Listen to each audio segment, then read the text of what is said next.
नमस्कार दोस्तों, government job JP sir YouTube channel में आपका दिल खुलकर स्वागत है।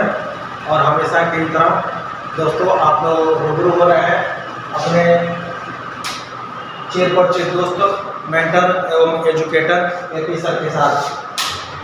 तो दोस्तों, जब से वीडियो एग्जाम का डेट आया है,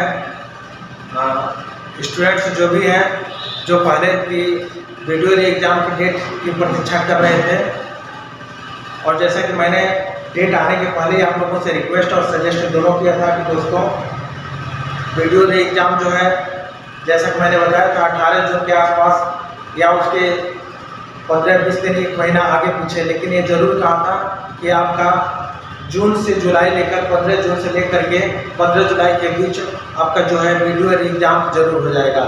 और मैंने आप लोगों से रिक्वेस्ट भी किया था कि दोस्तों वीडियो एग्जाम के डेट के चक्कर में न फंस करके आप लोग अपना पूरा ध्यान जो है वीडियो एग्जाम में लगाइए, उसके सिलेबस को कवर करने में लगाइए। कारण ये है कि जब भी वीडियो का एग्जाम होगा आपको बहुत ज़्यादा समय नहीं दिया जाएगा। आप हमारे पिछले वीडियो को देखिए तो उसमें मैंने उल्लेख इस चीज़ का जरूर किया है।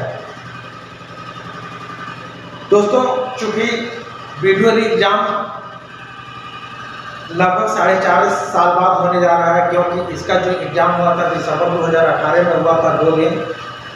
शुरू से ही लेकर के जिस दिन से पेपर हुआ उसी दिन से लेकर के वीडियो एग्ज़ाम काफ़ी विवादास्पद रहा। FIR भी हुए, सेंधमारी को लेकर के, नकल को लेकर के कोर्ट कचहरी में आदमी गया। सरकार के कुछ मंत्रियों द्वारा सरकार से और UPSSSB से सिफारिश करने पर के इस वैकेंसी में बहुत घाटती हुई है, इसको रद्द कर दिया गया। और जिसकी पुनः परीक्षा जो है अब जो है आपका 26-27 जून 2023 को हो रही है। तो उम्मीद है कि दोस्तों आप अपने री एग्जाम में पुनः परीक्षा में पूरे शिद्दत के साथ, पूरे मनोबल के साथ, पूरे मनोयोग के साथ, पूरे उत्साह के साथ जुड़ गए होंगे, जो कि स्वाभाविक भी है।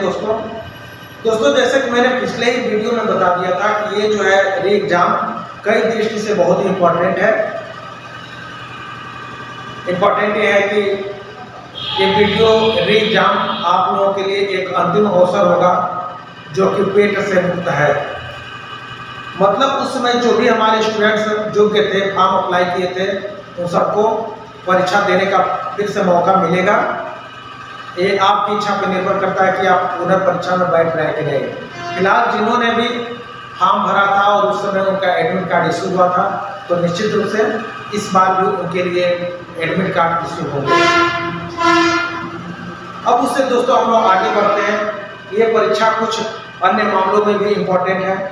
पहली बात तो 1953 पद, वो भी वीडियो का पद। और आप लोग जानते हैं कि वीडियो का पद एक बहुत बड़े समूह का पद है, 2000 ग्रेड पे का पद है। लेकिन इसके कुछ और लाभ ऐसे हैं, जैसा कि आप लोग जानते हैं इसको बहुत ही सम्मानित और पसंदीदा पद माना जाता है। वो सब जानते हैं, इसका उल्लेख करने की जरूरत नहीं है। अब दोस्तों जब से इसका डेट घोषित हुआ है तब से स्टूडेंट के लिए 2 चीज़ें बड़ी प्रमुख हो गई हैं कि सर इसमें हाफ निगेटिव मार्किंग है, जैसा कि उस समय था। हालांकि इस समय UPSSB के द्वारा जो एग्जाम कराए जाते हैं उसमें जो निगेटिव मार्किंग अब 1/4 हो गया है। तो फिलहाल उम्मीद है कि अब जो है आपकी माइनस मार्क हाफ की ही रहेगी, उसमें कोई डाउट नहीं रह गया है। हालांकि चाहे तो कमीशन जैसा कि UPSSB में हो चुका है, उसमें माइनस मार्कों को 1/4 भी कर सकता है। हालांकि ये कमीशन का मामला है और उस पर हम लोग को चर्चा नहीं करनी चाहिए। हम लोग को चर्चा अपने टारगेट पे करना चाहिए। मतलब हमारी जो चर्चा है आपके गाइडेंस में होनी चाहिए, आपके लिए मैटर प्रोवाइड कराने को होना चाहिए, बेस्ट स्ट्रेटजी पे होना चाहिए। और आपका जो ध्यान है सिर्फ और सिर्फ एक बेस्ट टारगेटेड स्कोर के लेकर के, एक सेफ स्कोर को लेकर के अपने पूरे ध्यान तल्लीनता के साथ पढ़ाई और तैयारी को होना चाहिए। तो दोस्तों चलिए हम अपने टॉपिक्स को, आज के सेशन को आगे बढ़ाते हैं। जैसा कि दोस्तों जब से डेट आया है, हमारे काफ़ी नए पुराने स्टूडेंट्स जो कि ऑफलाइन के हो या कहीं के भी हो, जो हमसे पहले पढ़ भी चुके हैं या कहीं ना कहीं हमसे संबंध रखते हैं, कहीं ना कहीं उनसे हमारा परिचय है, तो फ़ोन के माध्यम से या पर्सनली कभी मिलते हैं या कभी मिले। जब से री एग्जाम का चर्चा चला तो उन्होंने चर्चा जरूर किया कि सर पिछले बार तो इतना करप्शन हुआ तो तब भी जनरल का यूआर का कट ऑफ जो है 106 प्लस गया था, ओबीसी का 103 प्लस गया था। ये क्वेश्चन मैं संख्या बता रहा हूँ, मार्क्स उसके दुगने 2 गुने, क्योंकि 150 क्वेश्चन आते हैं और 300 मार्क्स के होते हैं। तो उसमें चूंकि करप्शन की वजह से ये वैकेंसी फाइनल होने के बाद भी रद्द कर दी गई थी, जो अभ्यर्थियों की सूची आने के बाद भी रद्द कर दी गई थी। 4.5 साल बाद री एग्जाम हो रहा है, तो उसमें अभ्यर्थियों को काफ़ी उहापोह का विषय रहा कि सर क्या इस बार कट ऑफ पिछली बार की अपेक्षा कम जाएगी या अधिक जाएगी या लगभग उसी के बराबर रहेगी। तो इस संदर्भ में कई यूट्यूबर्स के द्वारा भी कई प्रकार के वीडियोस बनाए गए हैं। मैक्सिमम यूट्यूबर्स के द्वारा यही कहा गया है कि चूंकि इस बार करप्शन की संभावना नहीं है, सेंधमारी नकल की संभावना बहुत कम है। हालांकि सेंधमारी और नकल होगा कि नहीं वो तो उस दिन पता चलेगा, बट उम्मीद है की जा रही है कि करप्शन नहीं होना चाहिए। तो इस दृष्टि से बहुत से यूट्यूबर्स ने वीडियो बनाए हैं, जैसा कि आपने देखा भी होगा। उसमें से कुछ लोगों ने अच्छी चीज़ें बताए हैं, लेकिन कुछ चीज़ों ने बिल्कुल गलत लोगों ने बताई है। खैर हम उनकी चर्चा नहीं करेंगे, हम अपनी चर्चा करेंगे। हमको एक दोस्तों ये वीडियो मैं पहले बना दिया होता, एक्सपेक्टेड सेफ स्कोर के बारे में, कट ऑफ नहीं कहेंगे, सेफ स्कोर के बारे में हमने पिछले वीडियो में लगभग 1 सप्ताह 10 दिन पहले बनाया था, जिसमें मैंने एक्सेप्टेड सेफ स्कोर के बारे में चर्चा की थी। कट ऑफ इसलिए नहीं करेंगे कहेंगे दोस्तों कि ना ही तो इसमें मेंस होने वाला है, ना ही तो इंटरव्यू है, तो निश्चित रूप से जिस कट ऑफ पे जिसका सिलेक्शन हो जाएगा वही उसके लिए सेफ स्कोर होगा और वही उसके लिए कट ऑफ होगा। हाँ, कट ऑफ की चर्चा करें तो यही हो सकता है कि जिस लास्ट नंबर पे जिस मेरिट पर अंतिम बच्चे का सिलेक्शन हुआ वही उस वर्ग के लिए कट ऑफ होगी। तो दोस्तों चूंकि हमारे वीडियो बनाने का मकसद कतार से कतई नहीं है, हम जो वीडियो बनाए हैं काफ़ी विश्लेषण के बाद बनाए हैं और काफ़ी विश्लेषण के बाद एक निश्चित कट ऑफ की जो चर्चा मैंने पहले वीडियो में कर ली थी, लास्ट में इस सेशन के अंत में भी लास्ट में जो आपका टारगेटेड सेफ स्कोर क्या होगा उसके बारे में हम चर्चा करेंगे। बट उसके पहले जैसा कि दोस्तों जानते हैं जिस समय ये मैं वीडियो शूट कर रहा हूँ वो डेट है 9 मई 2023। तो दोस्तों आपके पास अगर एग्जाम के दिन से चर्चा करें तो मुख्य रूप से समग्र मोटा मोटी कहा जाए तो 45 दिन का समय आपके पास बचा है। 1 महीने पूरे और लगभग 10 दिन के आसपास, उधर 10-15 दिन। तो अब दोस्तों मैं बता दूं कि पहले एक स्ट्रेटजी से पहले मैं आप लोगों से चर्चा करूं दोस्तों तैयारी के बारे में, सेफ स्कोर के बारे में, तो और कंपटीशन कितना टफ होगा उसके बारे में। हालांकि मैंने पहले ही वीडियो बना चुका हूं, लेकिन इस सेफ स्ट्रेटजी से पहले ये आज भी चर्चा जरूरी है, क्योंकि इसी चर्चा से आपका जो वीडियो है बहुत कुछ रिलेटेड है। दोस्तों मैं एक चीज़ बता दे रहा हूँ आपको, भले 45 दिन बचे हैं फिर भी आपको अलर्ट कर दे रहा हूँ। ये कभी भ्रम में न रहना कि करप्शन इस बार नहीं होगा तो 105 के आसपास कट ऑफ होगी। दोस्तों कट ऑफ और सेफ स्कोर के बारे में अभी तो चर्चा करना ही बेमानी है। कारण है कि अभी एग्जाम नहीं हुआ है, और एग्जाम होगा तो 2 दिन का एग्जाम 4 शिफ्ट में होगा, निश्चित रूप से नॉर्मलाइजेशन भी होगा। तो किसी भी कट ऑफ या सेफ स्कोर के बारे में हम चर्चा परीक्षा के लेवल, नॉर्मलाइजेशन के लेवल, पेपर के लेवल क्या होंगे चारों शिफ्ट के, उसको देखने के बाद ही कर सकते हैं। लेकिन स्टूडेंट की एक जिज्ञासा है, उनकी एक थ्योरी है कि सर एक टारगेटेड सेफ स्कोर तो हो सकता है जिसको ध्यान में रखकर हम अपनी तैयारी करें। तो दोस्त आपका जो है सोच है बिल्कुल सही है, और यही सोच, यही पॉजिटिविटी को आप लेकर आगे बढ़ेंगे तो आपका सिलेक्शन सुनिश्चित होगा। दोस्तों मैं एक चीज बता दूं कि वीडियो री एग्जाम का डेट और लेखपाल डीबी का कट ऑफ आगे पीछे ही आया। जैसा कि मैं अपनी वीडियो में बता चुका हूँ, आज बता रहा हूँ कि लेखपाल के डीबी को जो कट ऑफ है उसको लेकर के काफ़ी सरगर्मी है। विद्यार्थियों में थोड़ा बहुत आक्रोश भी है मेरिट को लेकर के, संदिग्धों को लेकर के।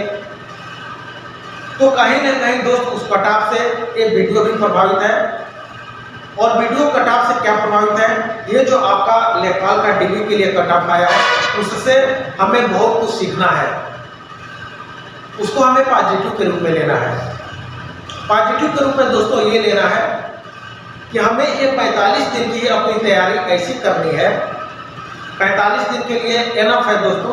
कारण ये है दोस्तों, ये नए फॉर्म को फिलअप नहीं किया गया है, ये आपका वैकेंसी 2018 के है और इसमें कोई नए स्टूडेंट नहीं है। कहने का मतलब जो उस समय 2018 में नया स्टूडेंट होगा, फ्रेशर होगा, वो भी 4.5 साल उसकी तैयारी के बीत चुके हैं, अनुभव के 4.5 साल बीत चुके हैं, इसलिए नया कोई नहीं है। नया होता तो उसके लिए कुछ और रणनीति होती, लेकिन कोई नया नहीं है। तो हम जो है अनुभव के आधार पे ही स्ट्रेटजी बनाए हैं, उसी के अकॉर्डिंग हम लोग उसी के रेफरेंस में बात करेंगे। तो दोस्तों मैं एक चीज बताऊं, ये जो है आपका, जैसा कि आप जानते हैं और रियलिटी यही है कि जब भी री एग्जाम हुआ है, जैसा कि मैं एक साल पहले तक खुद स्टूडेंट था, विभिन्न प्रतियोगी परीक्षाओं से जुड़ा था, विभिन्न आयोगों के मेंस और इंटरव्यू मैंने दिया जिसमें UPSSC का भी शामिल है।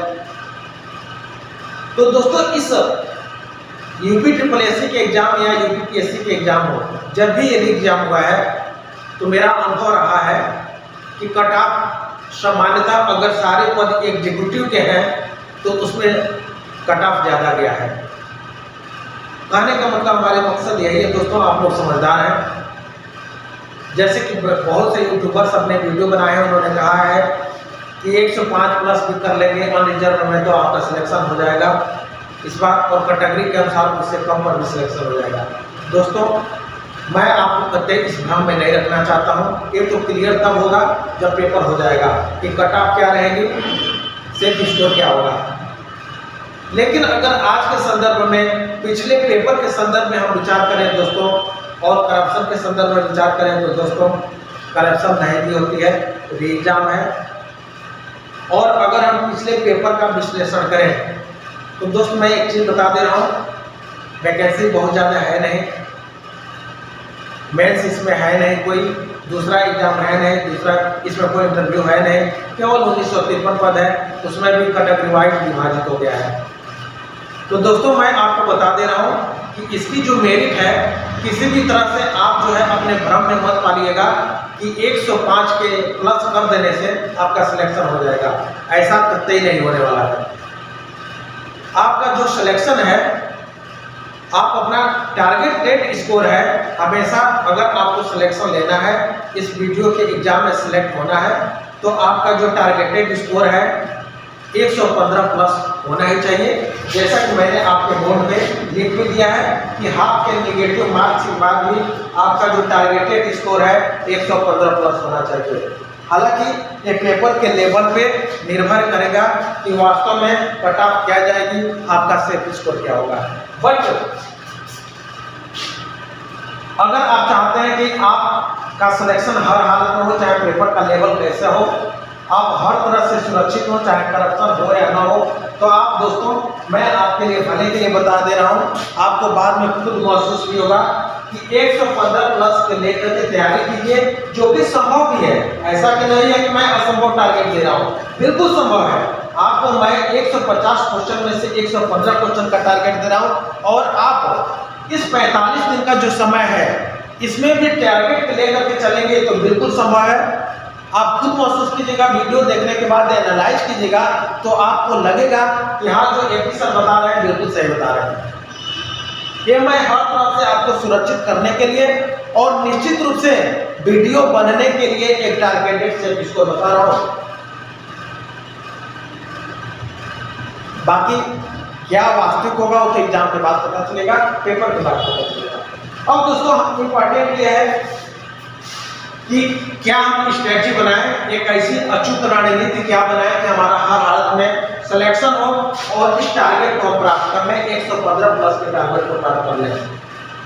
तो दोस्तों हम जो अपना टारगेट रखेंगे, जानते हैं कि UPSSC के या जो भी संस्थाएं हैं जो कि कई एजेंसियों के माध्यम से परीक्षाएं कराती है, जैसा कि UPSSC में पहले कुछ गिने चुने एजेंसियां परीक्षाओं में भाग लेती थी और जब से करप्शन खासकर वीडियो का आ गया तब से अब कई एजेंसियों का चुनाव होता है।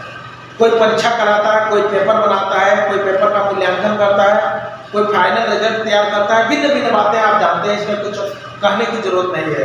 तो दोस्तों मैं एक चीज बता दूं, आपको जो पेपर का टारगेट लेके चलना है, पहली बात अगर आपकी स्ट्रेटजी अच्छी है तो उसमें पहली बात कि रिसेंट में जो भी UPSSC के पेपर है उसका अध्ययन कर लीजिएगा। प्रीवियस ईयर पेपर के रिसेंट से बाद में चलते जाइएगा, 5-10 साल के पेपर जो भी आप मिल जाए, खासकर 2017 से उसका अध्ययन कर लीजिएगा। उसके पहले का भी समय मिले तो अध्ययन जरूर कर लीजिएगा, लेकिन 2017 से अभी तक UPSSC के जो भी एग्जाम दिए हैं प्रीवियस ईयर पेपर को देख करके उसका समग्र विश्लेषण कर लीजिएगा और वो जो प्रश्न आ रहे हैं विभिन्न परीक्षाओं में UPSSC के द्वारा जो हेड कराए हैं उसी को एक आधार बनाइएगा, उसी को आधार बना करके तैयारी कीजिएगा। दोस्तों दूसरी बात यह है, सिलेबस को आपको प्राथमिक रूप से जानना है। सिलेबस आपको जानते हैं, कोई नया बात नहीं है, और सिलेबस के अध्ययन के बाद आपका प्रीवियस ईयर पेपर का समग्र विश्लेषण हो गया। समग्र विश्लेषण के बाद दोस्तों अब आपने जो है आपको जो शुरुआत करनी है वो अपने तैयारी की शुरुआत करनी है। और जब मैं वीडियो बना रहा हूँ, उम्मीद है कि हमारे सारे दोस्त अपने जिनको भी एग्जाम में बैठना है वो अपने पुनर्परीक्षा की तैयारी में पूरे जोश खरोश से लग गए होंगे, पूरे उत्साह और शिद्दत से लग गए होंगे, जो कि जरूरी भी है। अब दोस्तों मैं आप लोगों को यही सजेस्ट करूंगा कि जो आपके एग्जाम का लेवल होगा वो रिसेंट प्रीवियस ईयर पेपर से होगा। दूसरी चीज खासकर मैं रीजनिंग के लिए बता रहा हूं, आप रीजनिंग का जो है पेपर, उसी पेपर को आधार बनाइएगा, उसी को प्रीवियस ईयर पेपर को तो आधार बनाइएगा ही। खासकर इस वीडियो का जो कि रद्द हो गया, जो पेपर रद्द हो गया, उसको रीजनिंग के लेवल को थोड़ा ध्यान में जरूर रखिएगा और फिर जो प्रीवियस ईयर पेपर रिसेंट में हुए हैं उनका ध्यान रखिएगा। अब तो दोस्तों जैसा कि जानते हैं कि इसमें 150 टोटल क्वेश्चन आते हैं। एक क्वेश्चन 2 नंबर का होता है, हाफ का माइनस मार्क होता है। इसके 3 खंड होते हैं, हिंदी, सामान्य हिंदी जिसको हम लोग कहते हैं, इसमें कुछ प्रश्न साहित्य से भी आते हैं। दूसरा रीजनिंग का हो गया, तीसरा GS या GK हो गया। तीनों खंड से 50-50 क्वेश्चन आते हैं। टोटल क्वेश्चन आपका 150 हो गया। एवरी क्वेश्चन, प्रत्येक क्वेश्चन 2 नंबर कैरी करता है, तो आपके 300 मार्क्स के हो गए। इससे कुछ नया नहीं है, आप लोग जानते हैं। अब दोस्तों अब हमारा टारगेट अचूक रणनीति, बेस्ट स्ट्रेटजी के अंतर्गत क्या होने चाहिए कि सर हम हिंदी में क्या टारगेट लेके चले। तो दोस्तों हिंदी का जो भी सामान्य हिंदी का UPSSC का लेवल है सिलेबस का, चाहे किसी भी आप प्रीवियस ईयर पेपर को देखिए तो बहुत ईजी होता है। और आप तो दोस्तों 4-5 साल के सीनियर स्टूडेंट हो चुके हो, कुछ नया तो है नहीं। तो दोस्तों मैंने जो टारगेट रखा है इसके लिए 50 में से 50 प्रश्न बहुत कम समय में 50 प्रश्न सही करने का टारगेट रखा है।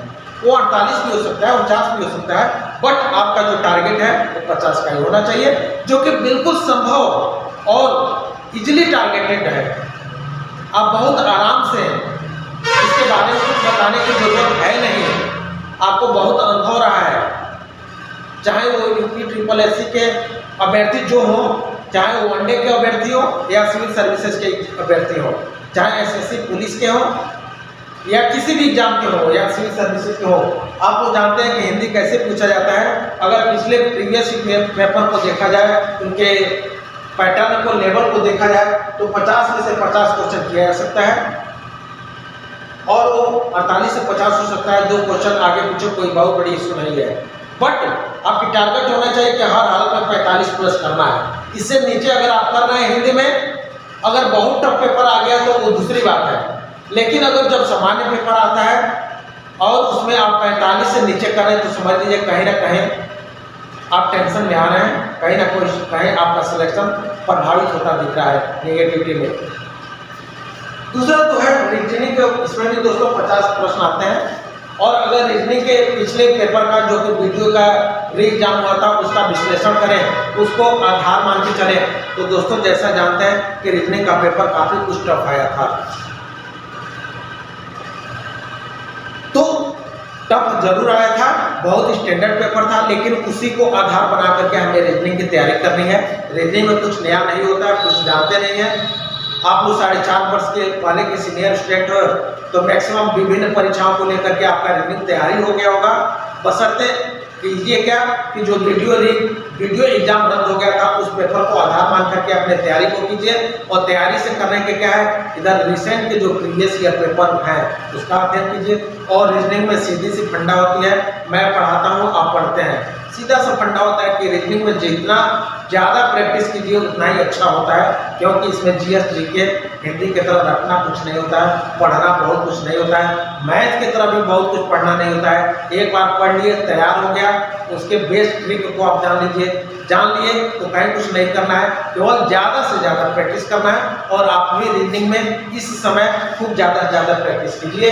मैंने इसका टारगेट दोस्तों रखा है, रीजनिंग में आपका जो है 40 से 42 प्रश्न रखा है, जो कि ऐसा नहीं है कि असंभव है, बहुत इजी है। और अगर पेपर आपका इजी हो गया तो हिंदी की तरह इसमें आप 45 प्रश्न भी बहुत आराम से कर लेंगे। बट अगर कितना भी टफ आया तो 40 के आसपास 40 प्लस आप जरूर रहेंगे। और इसी को दोस्तों टारगेट लेकर के आप लोग अपने तैयारी कीजिए। दोस्तों थर्ड जो है आपका सब्जेक्ट जो है जीएस या जीके का है, इससे भी 50 प्रश्न आते हैं। मैंने कहा है दोस्तों इसमें भी जो आपका टारगेटेड है 32 से 37 प्रश्न टारगेट मैंने रखा है, जो कि संभव है। दोस्तों जीएस के बारे में, GS GK UP triple SC के वीडियो चाहे कोई भी एग्जाम है, मैं आपको बता दूं उसका जो सिलेबस है अप्रॉक्स सारे एग्जाम में, ये जो जीएस जीके का सिलेबस है लगभग यूपी ट्रिपल एससी के जितने भी एग्जाम हेल्ड कराए जाते हैं उसमें सिलेबस जो जीएस जीके का एक ही रहता है। तो मैं दोस्तों आप लोगों से रिक्वेस्ट करूंगा, आपको सजेस्ट करूंगा कि एक बार टोटल सिलेबस को मोटा मोटी जरूर देख लीजिएगा।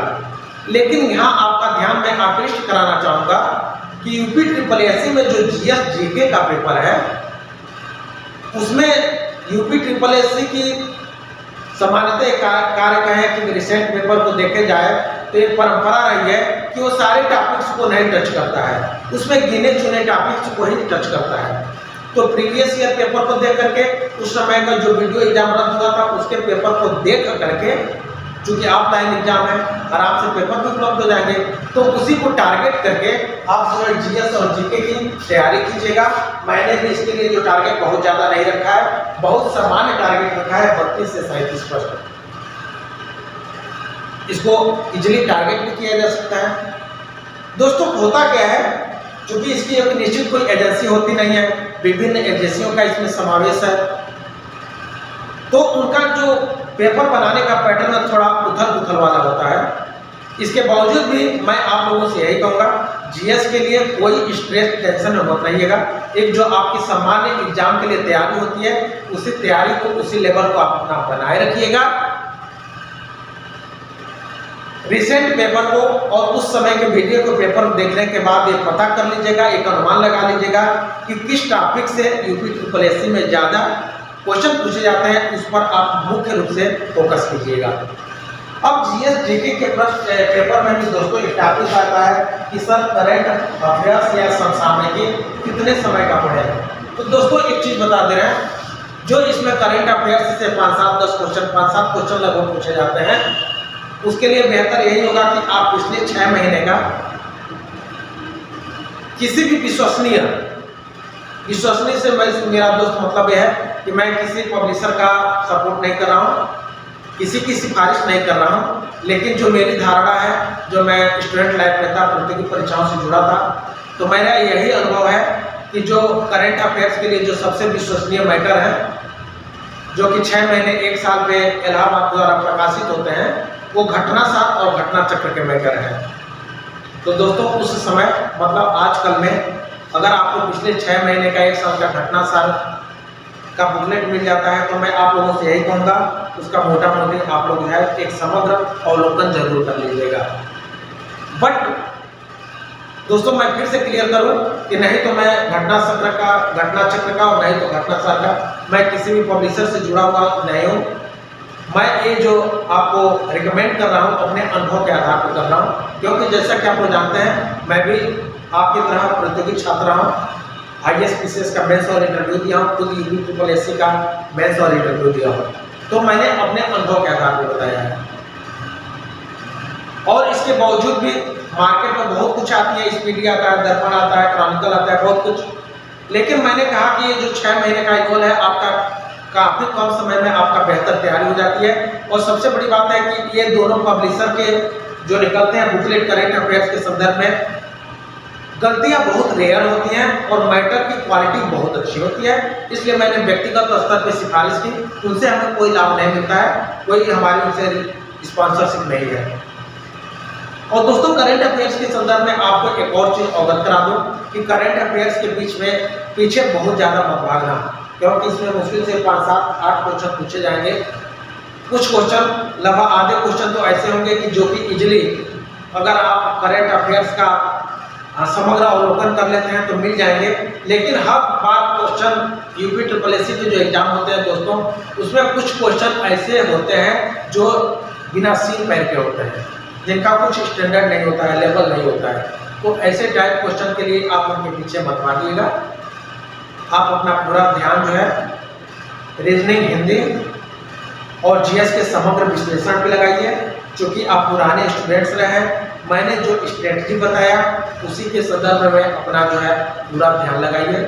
कोशिश करेंगे कि दोस्तों अपने अनुभव के आधार पे आपके लिए बहुत जल्दी एक आध दिन में एक अच्छा तीनों खंडों से एक 2 बुक बता दूं। हालांकि आप लोग खुद होनहार हैं, जानकार हैं, नए स्टूडेंट नहीं हैं, तो आपको कौन सी किताब से पढ़ना है आपको तो अच्छी तरह से पता होगा। करंट अफेयर्स के बारे में मैंने आपको बता ही दिया। लेकिन अगर आप लोगों के इस संदर्भ में कि सर हिंदी का भी कुछ एथेंटिक जिससे क्वेश्चन सीधे आते हैं, अगर आप लोगों का कोई कमेंट रहेगा, रिक्वेस्ट रहेगा, तो मैं इस पर एक सेपरेट वीडियो बना दूंगा। लेकिन अगर आपकी तरफ से कोई कमेंट और फोन नहीं आता है, कोई रिक्वेस्ट स्पेशली नहीं आता है, तो मैं यही समझूंगा कि आपके पास पर्याप्त मैटर है। लेकिन दोस्तों एक चीज बताऊं, 45 दिन का समय है, समय कम है लेकिन है भी फिर भी ज़्यादा, क्योंकि सबके लिए 24 घंटे का समय ज़्यादा होता है। रोज अगर 10-12 घंटे भी आप एक बेस्ट स्ट्रेटजी के साथ पढ़ोगे, तभी भी ईमानदारी से पढ़ोगे, तभी भी आपको सिलेक्शन होने से 1953 पद में से एक पद पाने से कोई नहीं रोक सकता है। ये मेरा वादा है, ये मेरा अनुभव का वादा है। तो दोस्तों किताब का करंट अफेयर्स के लिए मैंने बता दिया। बाकी ये भी मैंने बता दिया कि अगर आपके फ़ोन के माध्यम से या कमेंट के माध्यम से रीजनिंग, हिंदी और GS के लिए अगर कोई रिक्वेस्ट आता है तो मैं उस पर एक वीडियो बनाने की कोशिश करूंगा। फिलहाल वो बात की बात है। और उम्मीद है कि आज के सेशन में, आज की वीडियो में हमने दोस्तों आपकी जो थ्योरी थी, आपकी जो जिज्ञासा थी, आपके जो प्रॉब्लम थे, आपके जो क्वेश्चन है, उसमें मैंने समग्र रूप से चर्चा की। और उम्मीद है कि आपको ये सेशन पसंद भी आया होगा। वीडियो देखने के बाद लगा भी होगा आपको कि हाँ और यूट्यूबर्स की वीडियो से ये वीडियो काफ़ी डिफरेंस है, और मुझे नहीं लगता है कि आपकी तैयारी के लिए इसके अलावा भी कुछ बचा है। हाँ, अगर कुछ बचता है तो मैं सप्लीमेंट्री के रूप में बाद में वीडियो के माध्यम से आपको अवगत करा दूंगा। तो चलिए दोस्तों, वीडियो आज का थोड़ा लंबा हो चुका है, वीडियो थोड़ा बड़ा हो चुका है, बट रियलिटी है कि आपके लिए बहुत ही मीनिंगफुल रहने वाली है। और आपको लगे कि एपी सर ने मीनिंगफुल वीडियो बनाया है, तो इस वीडियो को ज़्यादा से ज़्यादा लाइक शेयर कीजिएगा, ताकि आपको लाभ होने के साथ ही आपके दोस्त मित्र रिश्तेदार हैं जो इस परीक्षा में प्रतिभाग कर रहे हैं, उनको भी ज़्यादा से ज़्यादा लाभ मिले। और जो मेरे मित्र चैनल को सब्सक्राइब कर लिए हैं उनको बहुत बहुत धन्यवाद। ज़्यादा से ज़्यादा इस वीडियो को लाइक शेयर कीजिए। और जो मेरे मित्र अभी तक इस चैनल को सब्सक्राइब नहीं कर रहे हैं, नहीं किए हैं, तो मैं दिल को बता दूं, ये चैनल एक बहुत ही विश्वसनीय चैनल है। इस चैनल के में उन लोगों के द्वारा पढ़ाया जाता है। फिलहाल तो अभी मैं ही केवल पढ़ा रहा हूँ, और मैं जो मित्र हमको जानते हैं उनको तो उनके लिए कोई बात नहीं है, जो हमसे पहले से परिचित है, हमसे संबंधित हैं। लेकिन मेरे दोस्त जो नए हैं, इस चैनल पे नए हैं या इस वीडियो को देख रहे हैं, मैं इस वीडियो के माध्यम से आप दोस्तों जो कि गवर्नमेंट जॉब एपी सर के नाम से मैं आपको आश्वस्त कर देना चाह रहा हूँ। इस वीडियो के माध्यम से, इस चैनल के माध्यम से आपको जो भी सूचनाएं दी जाती हैं वो 99.99% तक ऑथेंटिक होती है, विश्वसनीय होती है, पूरे विश्लेषण के आधार पर होती हैं। और इस चैनल के माध्यम से जो भी टॉपिक पे आपसे चर्चा की जाती है, जिस भी विषय पे आपको पढ़ाया जाता है, पूर्णतः शुद्धता के साथ इस टारगेट को लेकर पढ़ाया जाता है कि ये जो वीडियो है आपके सिलेक्शन में सारथी का काम करेगी, आपके सिलेक्शन को करवाने में, आपको मंजिल तक पहुंचाने में बहुत बड़ी भूमिका निभाएगी। दोस्तों मैं एक चीज़ जैसा कि पहले बताता हूँ, आज बता रहा हूँ, हर आदमी का एक उद्देश्य होता है, अर्निंग करना। आप लोग खुद जो है विभिन्न प्रतियोगी परीक्षाओं को दे रहे हो तो अर्निंग के लिए दे रहे हो, एक अच्छे पद के लिए दे रहे हो, कमाने के लिए दे रहे हो। नो डाउट इस चैनल का भी निर्माण का उद्देश्य यही था कि आपका ज़्यादा से ज़्यादा कल्याण हो, और आपके कल्याण हो तो उस कल्याण में मेरा भी निहित है कल्याण। आप ज़्यादा से ज़्यादा, अगर आपको वीडियो अच्छा लग रहा हो तो लाइक, शेयर और सब्सक्राइब जरूर कराइएगा। तो दोस्तों चलिए, इसके साथ ही उम्मीद है कि हमारी रिक्वेस्ट क्या है आप लोग समझ गए होंगे। और इन बातों के साथ ही बहुत जल्दी मैं बताऊंगा कि आपको नेक्स्ट वीडियो में, मीनिंगफुल वीडियो में, सार्थक वीडियो में बहुत जल्दी मिल रहा हूं। तब तक के लिए सभी को जय हिंद। पूरे जोश, उमंग और उत्साह और शिद्दत के साथ अपनी तैयारी में लगे रहिए। सफलता जरूर मिलेगी। पॉजिटिविटी के साथ अपनी तैयारी में लगे रहिए। नकारात्मकता को, निगेटिविटी को केवल सकारात्मक रूप में लें, उसके पीछे कभी भी मत भागिए, उससे कभी भी चिपक के मत रहिए। तो चलिए दोस्तों, सबको जय Hind, have a nice day, thank you so much. और बहुत जल्दी वीडियो में आपको मिलते हैं। तब तक के लिए थोड़ा सा इंतजार कीजिए। चलिए दोस्तों, सबको नमस्कार।